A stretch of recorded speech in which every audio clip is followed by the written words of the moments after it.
everyone's favourite feature as they listen along and wonder what they're going to see this week. The box office top 10 at 15, The Dark Knight. So another one of these. These are, you were talking last week about all the Batmen that are back. Yes, the Batman reissues. I mean, Dark Knight, as I said, is generally considered to be the great one of the Chris Nolan trilogy, although I still think that Batman Begins has a personal edge for me just because it was so astonishing when I first saw it. Number 10, It Ends With Us. And that looks like that's the end of It Ends With Us top 10 run, although it's been in the top 10 for 7 weeks, so it's done much better than some of its critics predicted.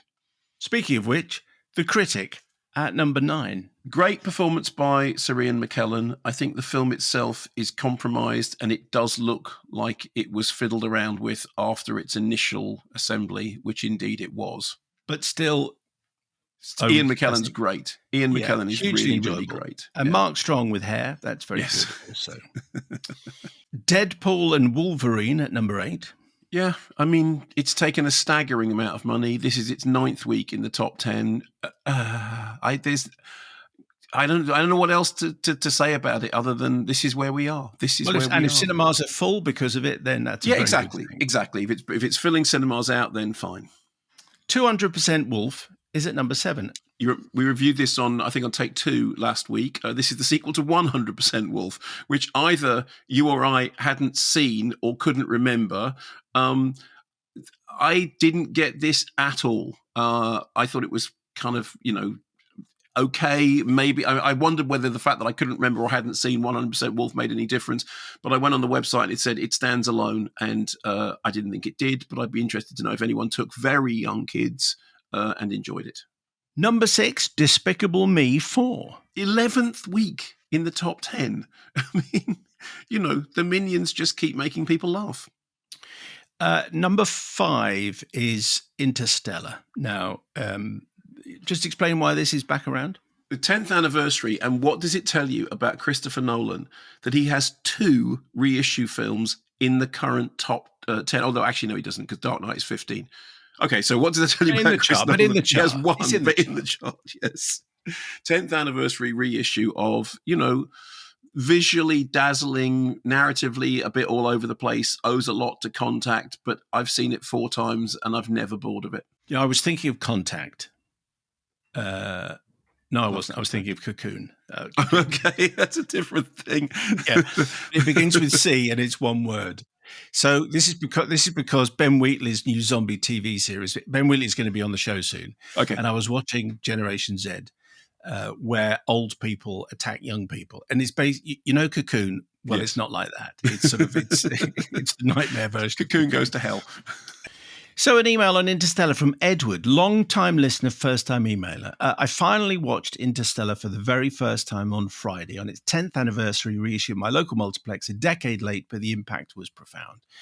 When it was first released a decade ago, I was still a kid. Cinema was a luxury in our house, and we rarely bought DVDs. But I did have a radio, and I used to listen to your old show back on the BBC every week. Hearing your interview with Christopher Nolan about Interstellar not only inspired an enduring love of sci-fi, but put me on a mission that one day I had to see it on a cinema screen. 10 years later, I wasn't disappointed. In a world now dominated by space opera and superheroes, Interstellar's emotional depth is refreshing. Characters grapple with love, loss, and scientific dilemmas such as colliding spaceships, black holes, and the fate of the universe. It's a Tarkovsky-adjacent philosophical odyssey, which had never occurred to me before. It's as much that as it is a tremendous punch-the-air blockbuster. Not since watching Cinema Paradiso have I been so moved by a movie. It was worth the wait. Love the show, Steve, and hello to Jason Isaacs. Best wishes, Edward. Jason sent me a birthday greeting. That's just making me feel even worse. By a text. Can I just say, before anything else, the two really memorable, many memorable scenes from Interstellar. The one that you love the most is the one which is the jump cut from Matthew McConaughey driving away. Having said farewell to his daughter. And then it just cuts to the space travel. And the second one is just before they go into the black hole. That just remind me, how do black holes work? Well, I've got a piece of paper and a pencil. I still didn't understand it even after that explanation. That's the trouble. Anyway, and of course, how fantastic for people like Edward who can go and see Interstellar. It's one thing to see it on your television, but something else to see it where it should be seen. Made to be seen on the big screen. I saw it in the IMAX some years after it was first released in IMAX. I think it must have been off a print, and it just looked amazing. I mean, it looked absolutely astonishing. And my other favorite moment is, "I've been looking for you forever. Bye." Anyway, it's a great film.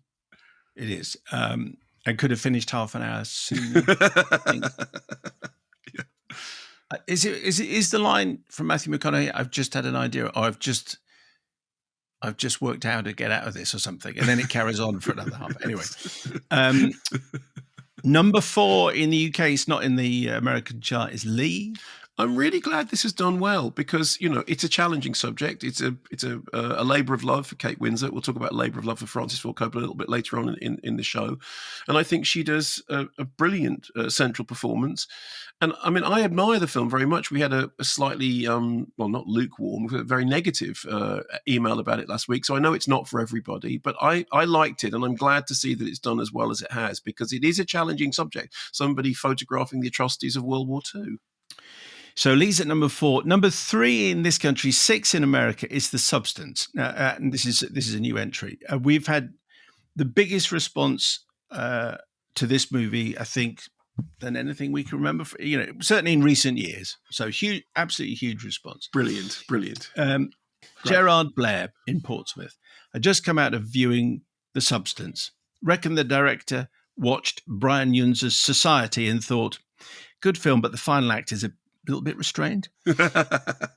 Barney says, "It's as if David Cronenberg directed an episode of Real Housewives of Beverly Hills, and the most unhinged film I've seen since Terrifier 2. I loved it," capital letters.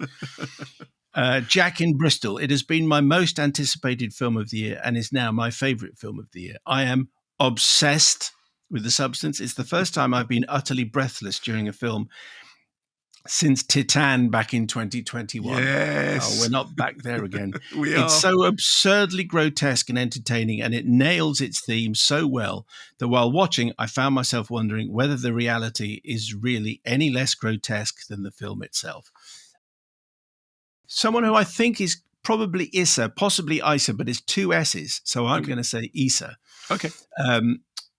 "Hello, Demi and Margaret," as in Moore and Qualley. "I just got out of The Substance and I'm smiling from ear to ear. It's absolutely bonkers and gory and smart, and I loved it. Although my daughter is too young for films of this sort," that might be an understatement, "it gives me hope that as she gets older, she'll have a wealth of fantastic, groundbreaking female directors to broaden her horizons. Juliette Ducournau, is that right? Have I got that Juliette right? Ducournau, yes. Yeah. Ducournau. Lynn Ramsey, Celine Sciamma, and now Coralie, and again, you did say this last week, Coralie Farget? Farget. I can't believe I'm Farget. asking you for pronunciation. Yeah, that's anyway, right. Coralie Farget. Just to name a few of the recent batch, my daughter already has a properly dark side. That sounds ominous. And I think one day she'll love this film. By the end of it, I had a huge smile on my face, was properly horrified in the best possible way. I had a long, miserable week and have been feeling quite low lately. This film cheered me up and pacified my soul. The power of cinema never ceases to amaze me." I do think, Issa, when she says, "My daughter already has a dark side," Brilliant. I just find that very interesting. How people can be. That email is beautiful for 2 reasons. Firstly, pacified my soul, which I take it as a reference to John Carpenter saying after he saw Texas Chainsaw Massacre, he pacified his soul because he went and slept like a baby.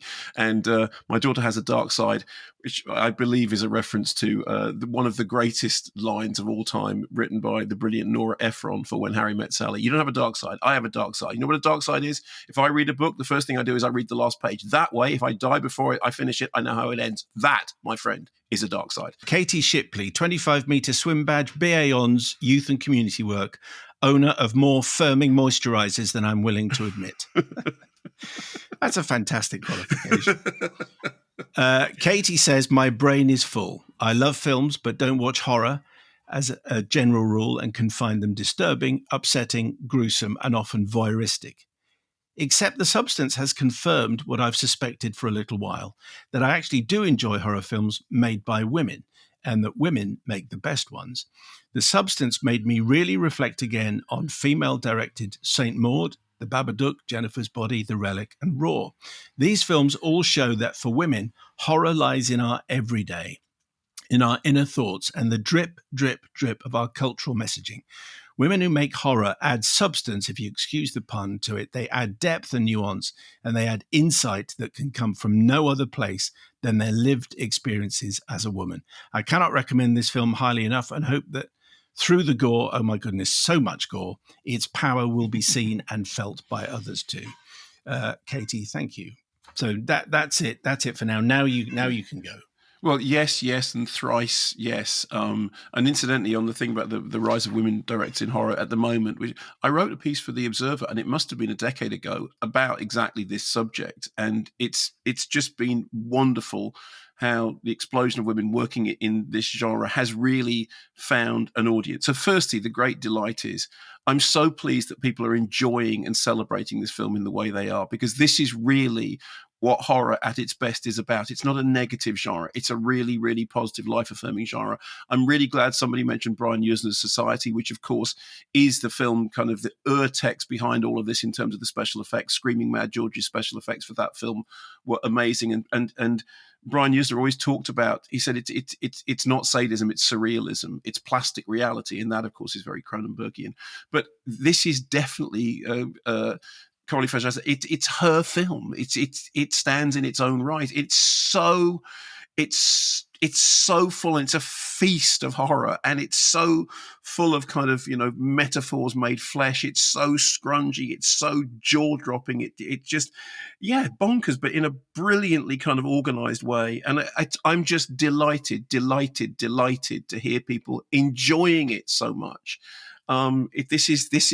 This for me is like, this is music to my ears. This is what horror cinema is about. That level of enjoyment that you're getting, I'm so thrilled. And also, I've been reading these news stories about people walking out, which is great.